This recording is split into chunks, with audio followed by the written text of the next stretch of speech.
Salut à tous, il fait beau, il fait chaud, il fait 44,7 degrés ici.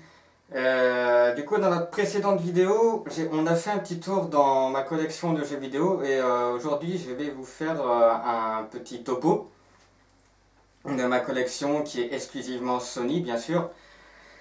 Et du coup, on va commencer de la PlayStation 1 jusqu'à la PlayStation 4. Donc c'est parti pour un petit Crash Bandicoot, un jeu de plateforme dont la réputation n'est plus à faire. Spyro Year of the Dragon, le troisième Spyro, qui est un de mes tout premiers jeux sur PlayStation 1, que j'adore. Disney Tarzan, bon bah ça j'étais très jeune quand on m'a acheté ce jeu. Il y a deux jeux en un là. Souci. Hybride, un petit FPS qui est vraiment nul, on peut le dire.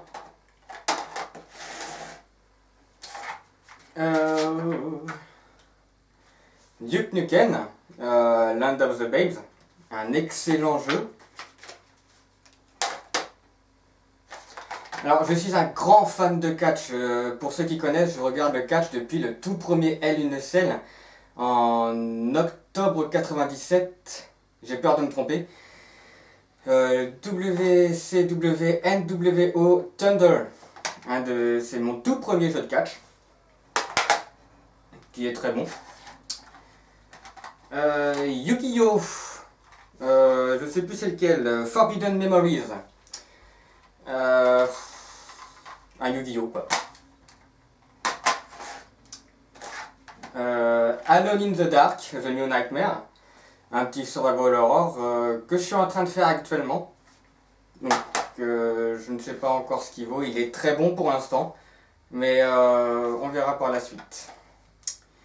Un Spec Ops Ranger Elite, un FPS un peu à la Call of, voilà.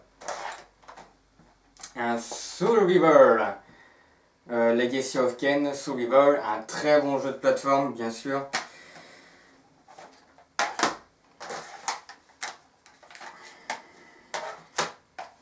Un Martian Gothic, je l'ai commencé et ouais, il est très dur par contre, ça d'accord.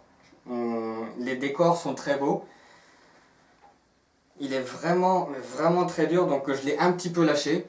Je vais le reprendre sous peu. Pac-Man World. Pac-Man World, c'est un portage du célèbre jeu arcade sur PlayStation 1. Ninja l'ombre des ténèbres, un très bon beat'em all, très varié. Très beau graphisme pour l'époque, bien sûr, parce qu'il a quand même pas mal vieilli. Heart of Darkness, un très bon jeu. Alors, le jeu est sur 2 CD. Autant le premier CD, il est fait avec un doigt dans le pif, un doigt dans le cul. Autant le deuxième, il est vraiment très dur. Surtout le dernier niveau. Ça, qu'est-ce que c'est? C'est une démo. Voilà, je ne vais pas vous la présenter, ça sert à rien. Un Evil Dead, Hail to the King.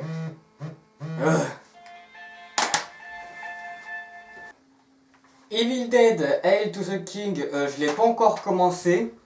Donc apparemment j'ai vu sur internet qu'il était pas très bon. À voir. Ah, boîtier de merde. The Unholy Wars. Alors un jeu qui n'est pas très connu du grand public. Et pourtant, il le mérite, un mélange de stratégie, RPG, action, qui est un bon mélange. Tant pis, c'est un message, c'est pas grave.